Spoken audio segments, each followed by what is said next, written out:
Tonight, an election nail-biter. After 4 ballots over the last 24 hours, there is still no clear winner in the election for Assembly of First Nations National Chief. 3 o'clock in the morning, that the police arrived there and told us that they needed to give bad news. A woman's family says she died in Saskatchewan RCMP custody.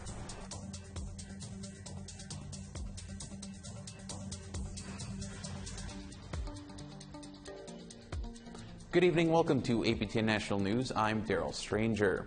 The AFN's search for a new national chief is continuing on to a 5th round. Our Kent Driscoll joins us to let us know what is happening this afternoon. Kent, where is this race at right now? Thanks. We have got a horse race on our hands and a possible deadlock. Now, last night when the polls closed, Roseanne Archibald was in 2nd place. Now she's in 1st with 206 votes, 50.7%. Reginald Bellerose is now in 2nd place with 43.3%. That's 176 votes. Now, there are 406 registered delegates, but only 383 of them cast a vote. Now, that's important because whether they vote or not, registered delegates count towards figuring out 60% that's needed to win. That's 23 votes. Now, even if all of those 23 votes went to one candidate, they still wouldn't have the 60% required to win. Now, Archibald went on Facebook earlier and called on Bellerose to concede the race. I'll quote her. Quote, "With great respect and love, I'm asking Reg to concede and make way for the first woman AFN National Chief." Now, so far, Bellerose has not taken the invitation. So, either one candidate has to pull some support from the other, or we could be in deadlock. In 2009, the election went 8 rounds. This is not unheard of. But it sure is dramatic. Now, at 6:15 Eastern Time, which is just minutes from now, the results of Round 5 will be released. Could there be a Round 6 or more? Stay tuned right here and find out. Back to you in Winnipeg. Jody Wilson-Raybould is calling it quits. After 6 years as their Member of Parliament, Wilson-Raybould told her constituents this morning in a 4-page letter she will not run in the next election, widely expected this fall. The former Liberal cabinet minister said Parliament has become more toxic and ineffective and marginalizes people from certain backgrounds. Wilson-Raybould called federal politics a disgraceful triumph of harmful partisanship over substantive action. Prime Minister Trudeau appointed her Canada's first Indigenous Justice Minister in 2015, but she was booted from the Liberal caucus during the SNC-Lavalin scandal 4 years later. She successfully ran as an independent candidate in 2019. Wilson-Raybould said that she will reveal more details about her future plans at a later date. And in Ottawa today, NDP MPs Charlie Angus and Mumila Kakak want Justice Minister David Lametti to appoint a special independent prosecutor to investigate what they say are crimes committed against children at residential schools. Kakak and Angus began by holding up pictures of 2 priests accused of abusing children at residential schools. One of them has since passed away, but Kakak says the government has done little to extradite Johannes Rivoire, who she says is now living in luxury in France. Both say the discovery of unmarked graves at former residential school sites is genocide and a crime against humanity that also needs to be investigated by a private prosecutor. Enough is enough. Indigenous people need truth and justice. Not only about individual abusers like Rivoire, but about the hellhole of all genocidal residential school systems that the churches and the federal institution used in their attempts to destroy us and take our lands. But in order to get federal government to justice from the federal government, they must end their long-standing collusion with the Catholic Church. We want to hear what you think about Kakak and Angus had to say today. Here's how to continue the conversation. Send your emails to news@aptn.ca. Leave a comment on aptnnews.ca. You can also find us on Facebook, Twitter, Instagram, YouTube, and now TikTok. Follow APTN News to join the conversation and see our latest stories. Now to a developing story in northern Saskatchewan. The family of a 44-year-old woman says she died in custody at the Sandy Bay RCMP detachment. The family of the woman, who they've identified as Marlene Bear, was taken into RCMP custody at approximately 8:30 p.m. on Sunday evening. Damoli Nadaway, a relative of the Bears, is speaking for the family. He says the family was notified early Monday morning about Bear's death just hours after she was jailed in Sandy Bay. Nadaway says the family have many questions about her death and so far have not gotten any answers. This is 3 o'clock in the morning that the police arrived there and told us that they needed to give bad news. So I had to wake my sister up, and they informed her that Marlene had passed in the cells. We've reached out to RCMP in Saskatchewan and the national headquarters for confirmation, but did not hear back by airtime. We'll keep a close eye on this story as it develops. And still in Saskatchewan, a man was shot and killed by RCMP on the George Gordon First Nation. Saskatchewan RCMP say the man was brandishing rifles and making threats on the afternoon of July the 6th. In a news release, RCMP say the responding officers discharged a firearm and injured the man. They performed life-saving measures until emergency services responded, but the man was pronounced dead shortly after. The man's firearms and those of the responding officers have been seized. Saskatchewan RCMP have requested an independent external police investigation that will be conducted by the Weyburn Police Service. The man's name has not been released. We have to take a short break, but still ahead, 2 more churches were set on fire in British Columbia.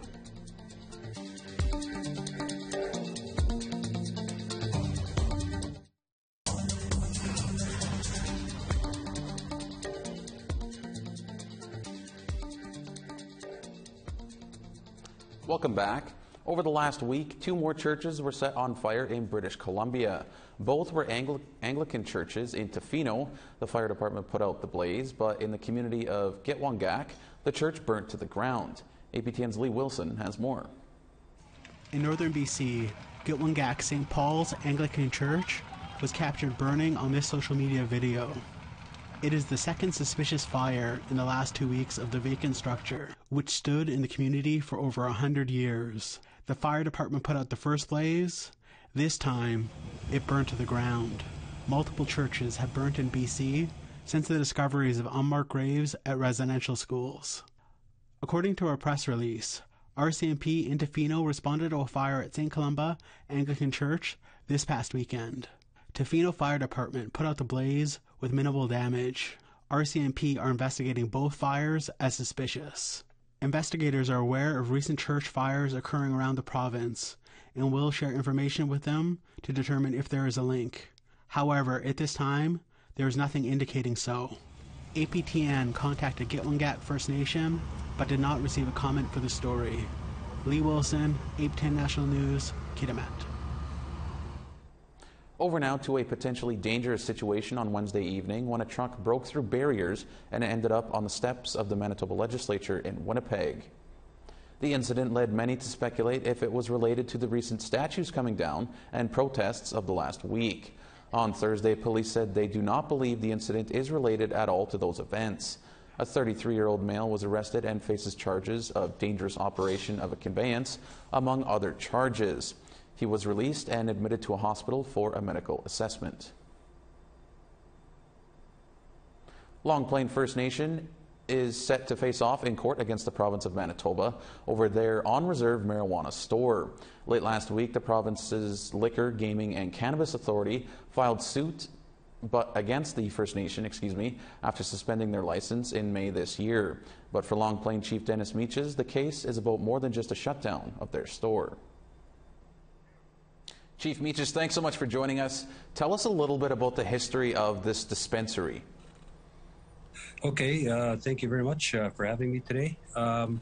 So some time ago, obviously when cannabis was legalized, there were some preliminary discussions with the province related to the possibility of opening up cannabis shops on our First Nation communities, and we kind of sensed back then there would be some issues related to cannabis on reserves. The big one was the social responsibility fee, and that was introduced, and really that caused some challenges for us because what it is a indirect tax to treaty customers on First Nations lands, on reserve lands. So we expressed our concern about that, and that SRFE is still part of the regulatory policy of the province, and so we had hoped to challenge that at some point in time down the road when we had a meta shops at Kishkimakwa and Madison. Unfortunately, we never really got to visit that. As you know, Kishkimakwa Meta closed well over a year ago, and some of that can be attributed to the SRFE imposition. And the Madison Meta shop was fully compliant, and although we had concerns with the SRF there also, the province chose to shut that store, cannabis shop, down as part of, I guess, their punishment to Long Plain regarding the Indigenous Bloom store that we have located here. So Indigenous Bloom opened up months ago, and obviously the province was quite concerned by that and is with their actions. We've taken the position that it is a sovereign store, and it is legalized under our cannabis law and fully compliant, Health Canada approved products. So not sure what the real issue is. I guess it's really about the province having imposing unjust jurisdictional control over our lands. So that's the crux of the matter. So, Chief Meaches, why was the license ultimately suspended in May?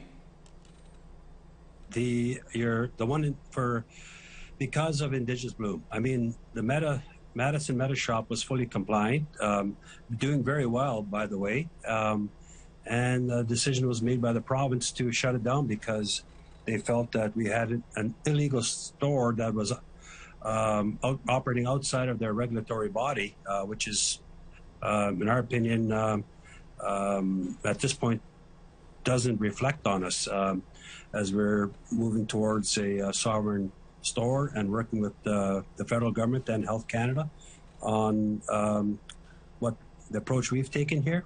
So it is an issue, an outstanding issue, and we expected the government to actually take our heavy-handed approach, as we know what kind of premier we're dealing with in this province. So it was, and we were expecting them to take an aggressive approach to this. So why is this about more than just a marijuana store? It has to do with the imposition of the province is overreaching. It's, their policies are quite heavy-handed in terms of how they view Indigenous governments and First Nations. They want total, I guess, jurisdiction over how the economy moves forward in our First Nation communities. But that's where it's basically won't be accepted by us. I think this, on the eve of our 150th anniversary, which we'll be celebrating on August the 3rd of this year, this country, Canada, had a lot of time, and through their legislation and policies have done a lot of damage, and including their economic policies and legislation. So nothing has really changed in terms of how these things are addressed by colonial governments, and therefore, I mean, we're beginning now, and having a partnership with Canada. We're beginning to enforce our own laws and our own legislation, and we're basically playing catch up with this. But our sovereignty does need to be respected, and in the case of this particular provincial government, there's a complete disconnect from what this province and how it's handling Indigenous governments and our economy. Well, practically everything. There's a lot of issues related to lands, gaming, smoking. There's so much challenges we face with this particular government. All right, Chief Meaches, that's all the time we have for questions. I want to thank you again for joining us. That is Chief Dennis Meaches. Take care. Bye. The province said in a statement that all licensing rules apply regardless of whether or not a store is located on a First Nation. We have to take a short break, but stay with us. Our photo of the day is coming up.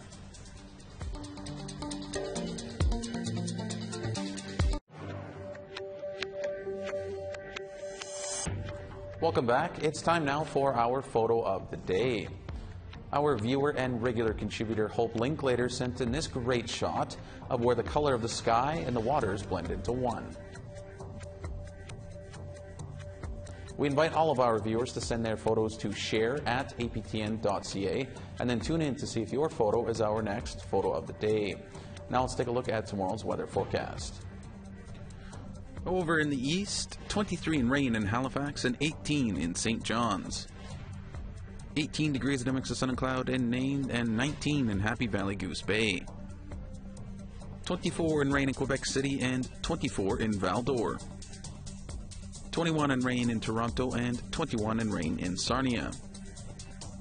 24 degrees in sun in Timmins and 27 in sun in Sioux Lookout. 19 in rain in Churchill and 27 degrees in Norway House. 28 in a mix of sun and cloud in Winnipeg and 22 in sun in Barons River. 26 in rain in Regina and 29 in sun in Saskatoon. 31 in sun in Stony Rapids and 31 in Meadow Lake. Over in the west, 30 in sun in Fort Chipewyan and 33 in sun in Fort McMurray. 28 in a mix of sun and cloud in Lethbridge and 31 in Edmonton. 23 in a mix of sun and cloud in Vancouver and 28 degrees in Bella Coola. 29 in sun in Fort Nelson and 31 in sun in Prince George.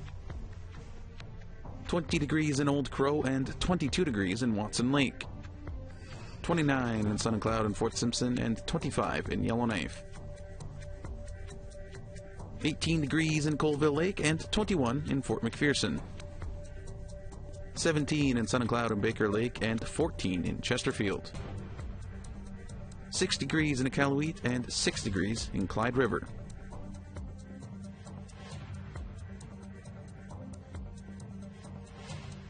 And the results from the 5th round of ballots at the Assembly of First Nations election for a new national chief have just been announced. And again, neither of the two candidates has received the 60% of the votes needed to be declared the winner. Roseanne Archibald has increased her lead and received 205 votes for 50.5% of the votes cast. Reginald Belrose has received 144 votes for 35.5% of the votes cast. So we're off to a 6th round of balloting. Those results are expected at 8:30 p.m. Eastern Time. Yukon First Nations were some of the first in Canada to settle their land claims agreements with the federal government. Now, the Council of Yukon First Nations is working on an archival project to showcase the territory's history of groundbreaking First Nations governance. As it turns out, the interest is worldwide. Here's Sarah Connors with that story. And this was in the old Kwanlin Dun village? Council of Yukon First Nations Chief Peter Johnston can't get enough of these old archive materials at the Yukon Archives. It's huge news, right? These items are part of the Council's Archive Access Project, funded by the Library of Archives Canada, the Yukon Community Development Fund, and the Council. Its goal is to appraise, organize, and describe 2,000 boxes of unorganized records from past Yukon First Nations organizations. What do you keep? What do you not keep? Eventually, all of these materials, including thousands of documents, photos, and cassette tapes, will be made available online. Johnston says what makes these materials so valuable is that the Yukon First Nations were some of the first in Canada to settle their land claims. The significance of this project will now give us that ability to not only dream a bit, but also to, showcase to the rest of the world the journey that we've been on for over 50 years now. Are they related? Like this one doesn't even have a title on it. Archivist Carrie Isaac was hired by the Council in 2018 to sort through the collection.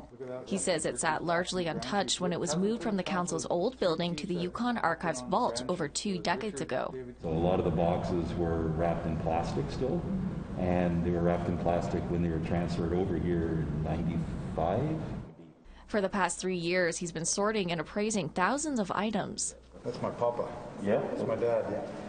Like this photo of Johnston's father, Sam Johnston, and the Yukon Native Brotherhood, who made history by convincing the federal government to begin negotiating the first modern-day treaties.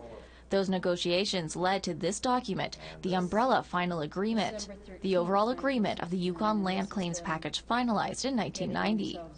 To see young, all our elders and ancestors, people that have passed on now, come back to life, if you will, through pictures and video and audio, and just to see the moment in time, if you will, the sacrifice, the dedication, the commitments, for me is everything. A couple of years ago, I found the photographs of the original meeting in Ottawa. Wow. Linda Johnson, the project coordinator, says when the sorting is finished, the final stage will be creating finding aids. So the project is available to anyone who would like to learn more about the territory's noteworthy First Nations history.